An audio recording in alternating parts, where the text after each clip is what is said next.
this is Professor Wilkey, and welcome to my Ancient History and Medieval Europe series. Chances are, if you're watching this video, you are doing so as part of my History 101 class at Brevard College. So I'd like to say welcome to you. Hope you've enjoyed the course so far. And I want to tell you a little bit about these videos and why I'm assigning them to you to watch before you come to class. So I'm experimenting with what's called a flipped classroom model. And what that means essentially is that as students, you are going to access videos and readings and similar things, a couple of podcasts this semester outside the classroom in lieu of traditional readings. And I'm going to ask you to come to class with the context and the content knowledge that you're going to gain from these out-of-class activities. And we're going to read documents and more traditional readings in class together, and then we're going to deepen our conversation. So the goal is for you to come to class more prepared than you might otherwise, having some basic idea of the content we're going to talk about, and that way we can scaffold onto the content the more complicated concepts that we are going to wrestle with this semester.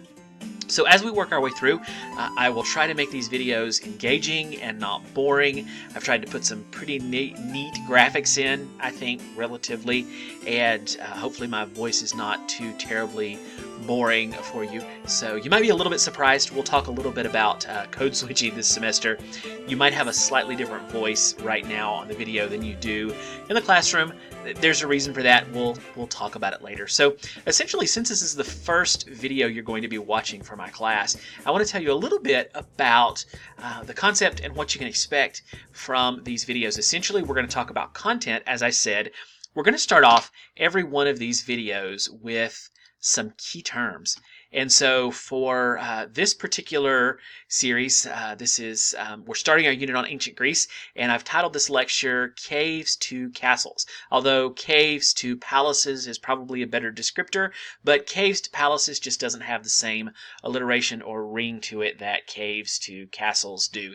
And indeed, here on the cover, this is not a Greek castle. This is a more Central European castle. This is actually in Ghent, Belgium. Took this picture standing right here, the Castle of the Count, the name of it. If you take my History 102 class, we'll talk about it. But for now, it was just a really awesome, I thought, medieval castle to put here at the beginning. Anyway, key terms and concepts: Prometheus, a Lapatripta cave, the Neolithic era, the Minoans, the Mycenaeans, and Linear A and Linear B. And before we move on, let's stop right there. Words are hard to pronounce, right? And I'm expecting you to absorb content in a language that is not necessarily native to you. I don't care how you say the word as long as I have a general idea of what you're saying. I'd prefer that you spell it right on written work because it's very easy to Google that, right? But please don't ever let fear of mispronouncing a word trip you up and keep you from participating in the class. I'm not going to make fun of you. I'm not going to ding you on it. And as a matter of fact, I mispronounced one of the words in the list intentionally just to make you feel a little more comfortable about it. So dive in, right? You can say that a cave place, right? If you just say the cave, we know who you're talking about, right? So we're going to start almost every one of these videos with key terms and concepts. Keep in mind that these are liable to show up later in the semester, perhaps in the form of a key term on an exam, maybe. So the next thing that's going to be part of these videos here is I'm going to present you with what I call hard questions, and occasionally in class I'm going to ask you to present me in turn with some different hard questions for our course discussions. And sometimes I'm going to throw a thought at you that's not necessarily my thought, but is a thought that has been widely accepted by historians. And we're going to challenge that and push back a little bit. And we're going to start with a very commonly held notion that we cannot understand society, meaning our own society, 2019 United States of America, if we don't understand ancient Greece. I'll say that again. We cannot understand society, meaning our own society, if we don't understand ancient Greece. And my hard questions that come from this that I'm going to be expecting you to think about in class is why Greece and why the Greeks? And also, what does the Western world mean? We're going to dissect that a good bit. And I'm recording this before the semester starts, but there's a really good chance that we've already started to have that conversation a little bit. So what I'm going to do now is just dive into a quick hitting the high points introduction of the Greeks, who they were, And we're going to start thinking about that and dissecting it in class as we work toward our reacting to the past assignment. So the big idea that I want you to understand in this video is that Greece and the Greeks didn't just happen. It wasn't just a snap of the fingers. I don't know if you can hear that on the video, right? A snap of the fingers, and all of a sudden there were people called the Greeks and there was this place called Greece. It evolved over time. But so often everything we learn about history, it is a series of snapshots. So we learn about ancient Greece, maybe. You might have seen pictures of the Parthenon, for example. That's sort of stereotypically what you expect, what you see here, the Parthenon, if you're thinking about ancient Greece, that might be what you think of. That didn't happen overnight, right? But stereotypically, what you learn about the Greeks is this. They invented science, they invented philosophy, they invented drama, they invented democracy, they invented literature. We can push back and peel away the edges of all of those things, but stereotypically, right, that's what you learn about the Greeks. And that didn't happen overnight. It wasn't a flash in the pan. We're talking about an empire of people that was actually more than one sort of culturally different and distinct set of peoples, which we're going to talk about a little later in this video. And they evolved over hundreds of years, right? So let's start at the beginning. The Greek people believed that they came from chaos, the chasm, the void. And that's where the gods and man came from. And so in Greek mythology, they believed that Prometheus was the one who looked down and saw man struggling. And about 2,500 years ago, a Greek playwright wrote a drama that is the story of Prometheus. Zeus decided to eliminate all of humankind, but Prometheus advocated for humankind and actually went so far as to steal fire from the gods and give it to the humans. And this, according to Greek mythology, was the beginning of civilization. And Prometheus says that he gave the humans numbers and science and language and all of those important things that foster a sense of civilization and allowed the Greeks to rise from where they were, which was suffering and not looked upon favorably by the gods, to a civilization of people, an empire of people eventually. So that's the mythology of it there. The real story starts in a place called Alepatripa, in a cave.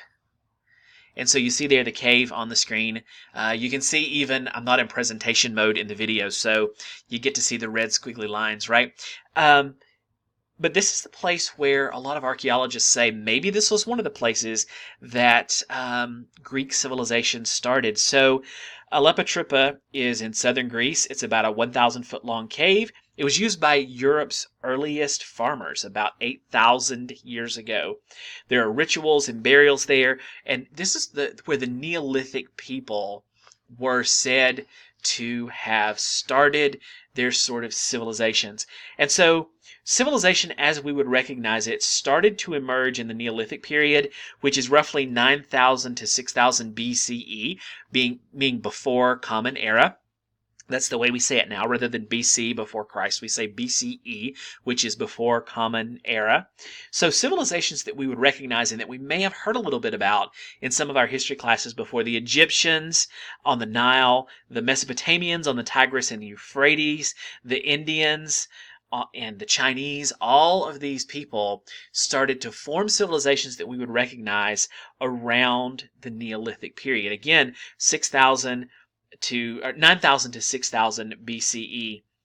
And the result of that is that society began shifting from hunter-gatherers to agrarian-type people, which means they had to settle, right? And they would often end up in places like this cave here in Alepatripa. And so we start seeing these major shifts in society. So I mentioned the Egyptians and the Mesopotamians, the Chinese and the Indians. What those four civilizations had in common is that they settled near fertile river crescents or river valleys. But in Greece, there was no rich soil or river. So life was a lot harder. There were rocks and mountains and the sea and very little in between. Some ancient people said about Greece, this is a place where the gods threw down rocks. And the result was that people competed over resources, often violently. In ancient Greece, the life expectancy was around 29 years. But one big advantage for the Greeks is that they had access to the sea. They were in close proximity to the sea. And essentially, very few Greeks lived more than 50 miles from the sea. And there were tiny islands all around Greece that made navigation possible. So one of the technologies they adopted early on was the Greek longboat.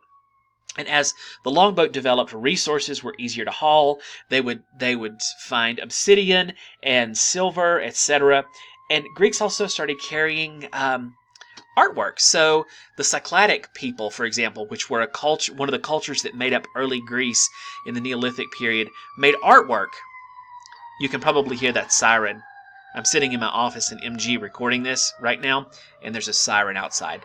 So I'll apologize for that if you can hear that on the video. I'm not going to edit it out later, clearly, right? Because you're hearing it now. So anyway, Cycladic people, it's one of these cultures. You know how I said earlier that the Greek people didn't just emerge with the snap of a finger. There were cultures that started building this Greek culture that became what we would understand and call the Greek people. So one of the first sets of those people were the Cycladic people. You can see the word there on the screen during the Neolithic period. And they began to make artwork. And the result was that we see a distinct culture start to emerge. And so that takes us up to the Bronze Age. One of the things that, as I said, the Greeks had going for them is that they were in close proximity to the sea. And pretty early on, they learned how to make good use of the sea. And that made them excellent traders and excellent navigators. So by the time the Bronze Age arrives, we see the first truly global economy as we would understand it now. We don't stereotypically think of a global economy as emerging in the Bronze Age, but indeed it did. So this map, for example, shows you tin and copper, which are two of the primary ingredients necessary for the making of bronze. You see those things coming from widespread places, thousands of miles from Greece. Greece is right here where you can see my cursor. Let me see if I can. Yeah, right there. There is Greece.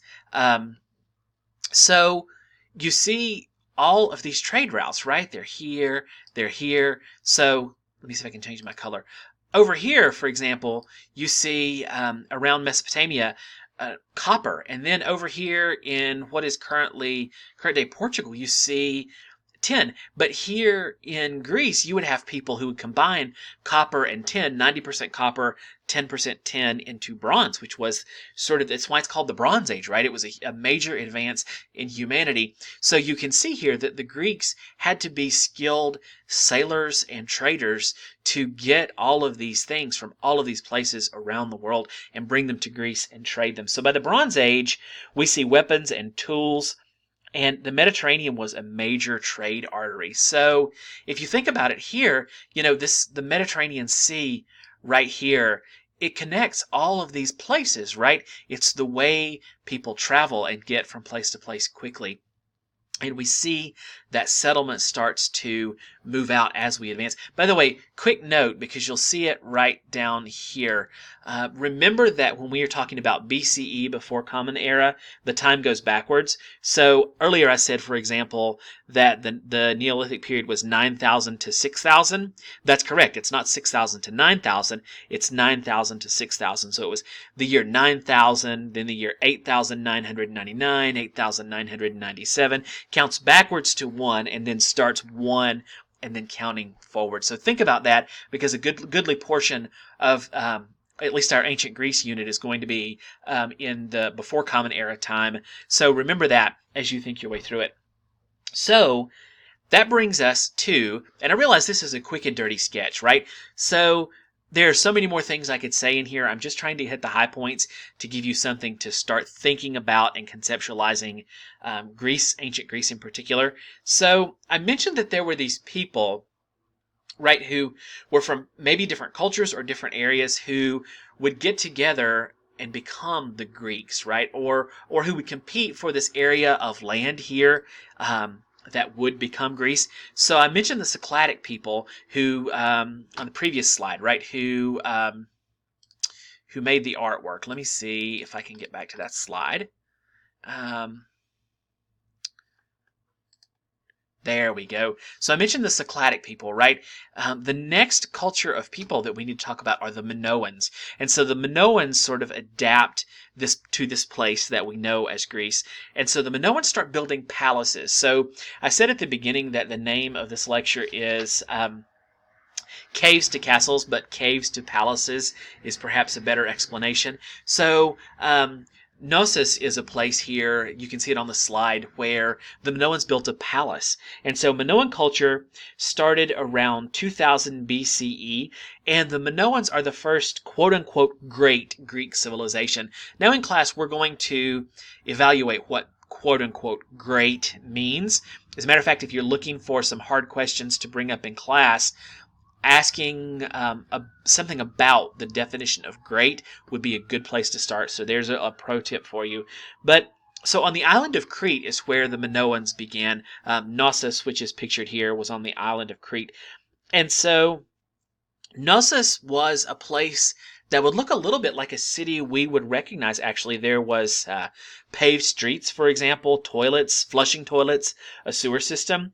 And the Minoan culture began to be exported to other islands in Greece.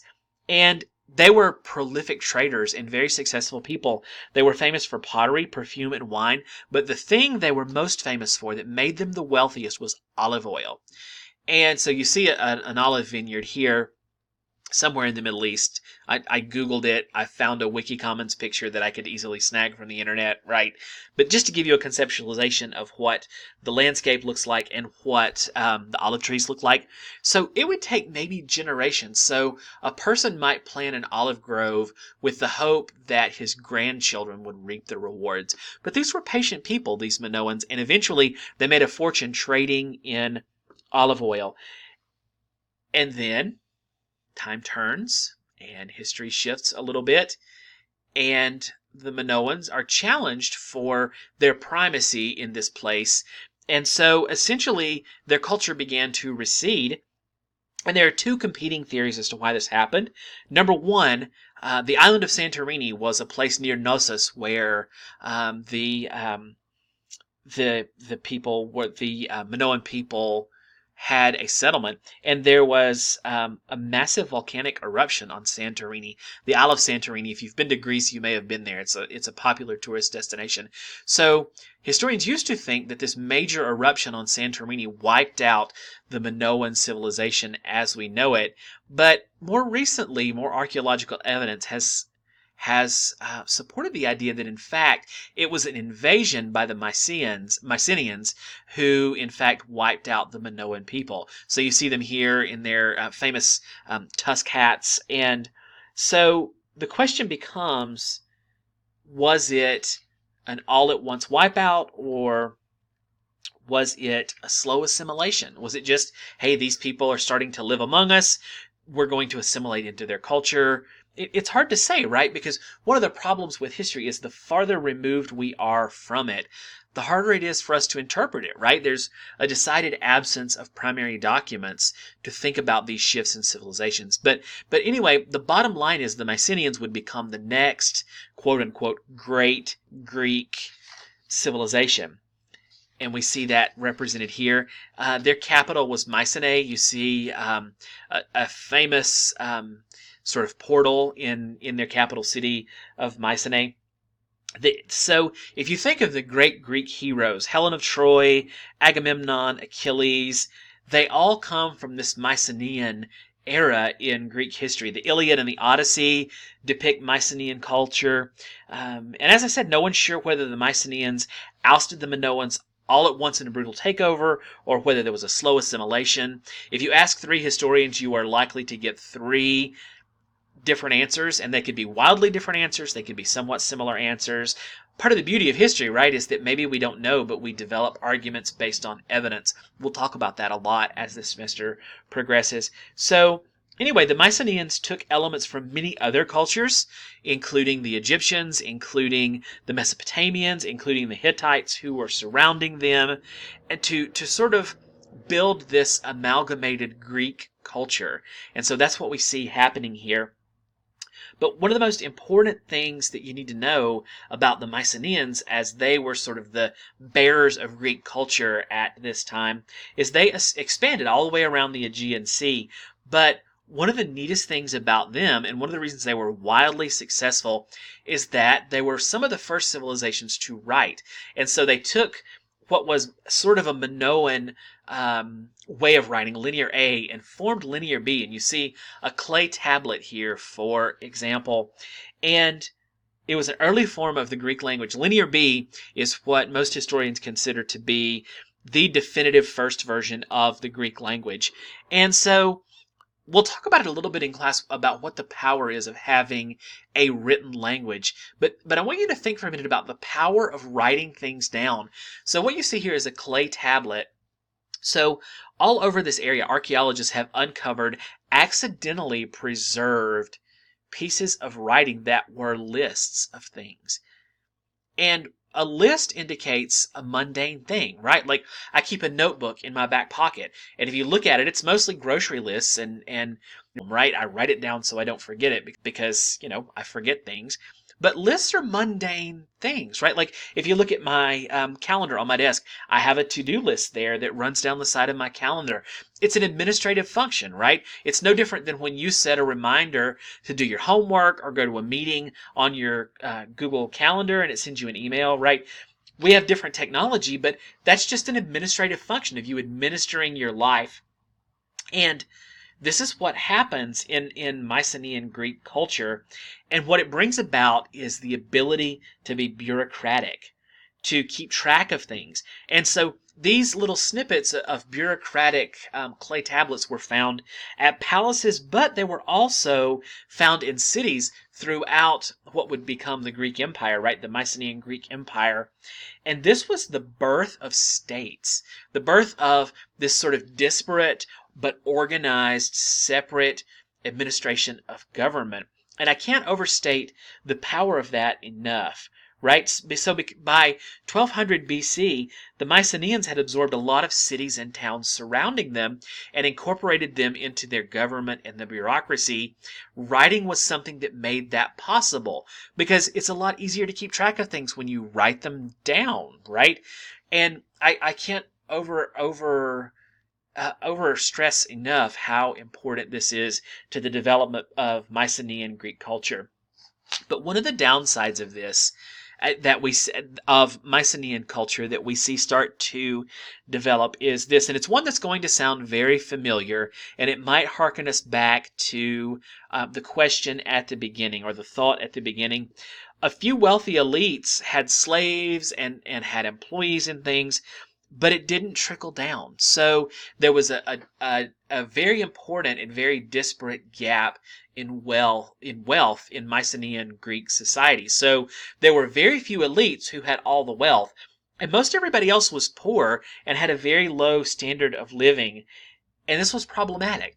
And so the result is that drought and famine and internal rebellion and all of these things that just sort of happen at times in history start to happen in Greece in the Mycenaean era.